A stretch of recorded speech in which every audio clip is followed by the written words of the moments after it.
जो प्रशांत किशोर 2025 के विधानसभा चुनाव में जेडीयू को 25 सीटों पर समेट देने की बात कर रहे थे और अगर जेडीयू 25 सीट से ज्यादा लाती है तो हमेशा के लिए राजनीति से संन्यास लेने की बात कर रहे थे, अब उन्हीं की पार्टी बिखरने लगी है।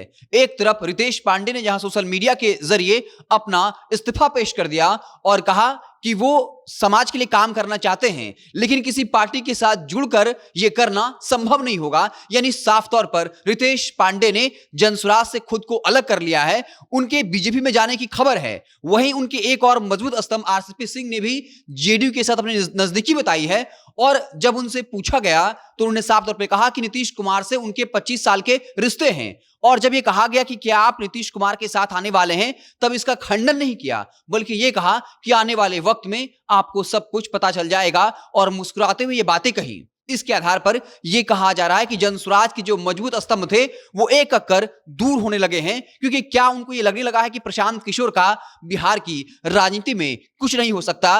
वो जो कह रहे हैं और जो परफॉर्मेंस है उसमें आसमान जमीन का फर्क है। प्रशांत किशोर की पार्टी पर यह आरोप लगता है कि उनकी पार्टी वन मैन शो है।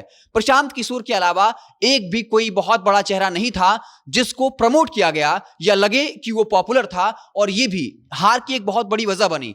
आरसीपी सिंह को लोग जानते थे क्योंकि उनकी पहले से राजनीति में एक पकड़ थी और बाकायदा वो केंद्रीय मंत्री थे, जेडीयू के राष्ट्रीय अध्यक्ष थे। रितेश पांडे की अपनी गायकी की वजह से, कलाकारी की वजह से पकड़ थी। लेकिन अगर आप देखें, प्रशांत किशोर के अलावा शायद ही जनसुराज का कोई बड़ा नेता आपके दिमाग में आता हो। प्रशांत किशोर की पार्टी जनसुराज का जितना भी सोशल मीडिया हैंडल्स था, हर जगह से सिर्फ प्रशांत किशोर की तस्वीरें, वीडियो और उनके कार्यक्रम सामने आते थे।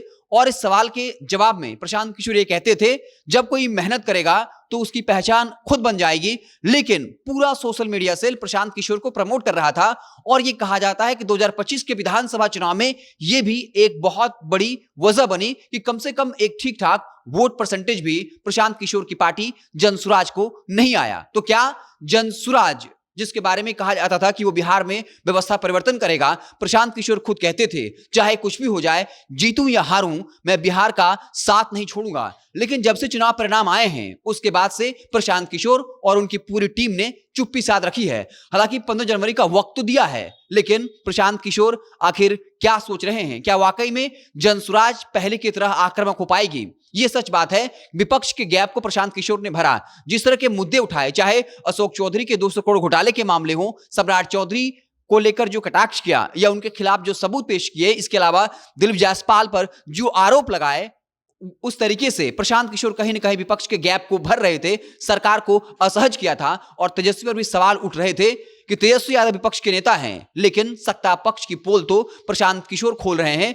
लेकिन प्रशांत किशोर की इन दिनों चुप्पी और अब उनकी पार्टी के एक से बड़े एक नेता जो हैं उनका साथ छोड़ रहे हैं। आखिर जनसुराज का क्या होगा? प्रशांत किशोर आखिर कब ग्राउंड पर उतरेंगे? 15 जनवरी का डेडलाइन तो दिया है, लेकिन देखना दिलचस्प होगा 15 जनवरी के बाद प्रशांत किशोर क्या पहले की तरह जो है वो कमबैक करते हैं। दूसरी तरफ संजय जायसवाल जो बीजेपी के सांसद, उन्होंने भी अब प्रशांत किशोर पर कई बड़े संगीन आरोप लगा दिए हैं। प्रशांत किशोर क्या उन आरोपों का जवाब दे पाएंगे, या प्रशांत किशोर शायद ये सोच ली हो कि बिहार की राजनीति करना संभव नहीं है? और जिस तरीके से उनके दिग्गज नेता एक कर उनका साथ छोड़ रहे हैं, 2025 के विधानसभा चुनाव में भी जो आरोप बड़ी बड़ी पार्टियों पे लगते हैं, चाहे वो बीजेपी हो, जेडीयू हो, आरजेडी हो, पैसे लेकर टिकट देना, वही आरोप जनसुराज पर लगा।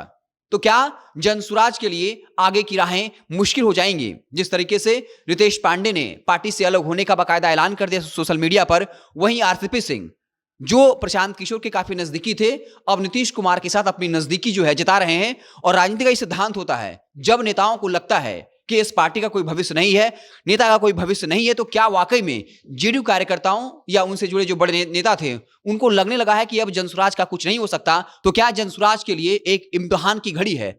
जिस तरीके से बड़े नेता प्रशांत किशोर का साथ छोड़ रहे हैं और 2025 के विधानसभा चुनाव में जो करारी हार मिली, क्या आपको लगता है कि जनसुराज पहले की तरह कमबैक कर पाएगी? क्या वन मैन आर्मी शो का जो आरोप लगता है, क्या प्रशांत किशोर उस आरोप को गलत साबित कर पाएंगे? और अगर इसी तरह वन मैन आर्मी शो पर प्रशांत किशोर की पार्टी टिकी रही तो क्या बिहार की राजनीति में उनको सफलता मिलेगी? आप क्या कुछ सोचते हैं? कमेंट बॉक्स में जरूर बताइएगा। अगर आप हमें फेसबुक पर देख रहे हैं तो पेज को लाइक कर लीजिए, यूट्यूब चैनल को सब्सक्राइब कर लीजिए। बहुत बहुत धन्यवाद।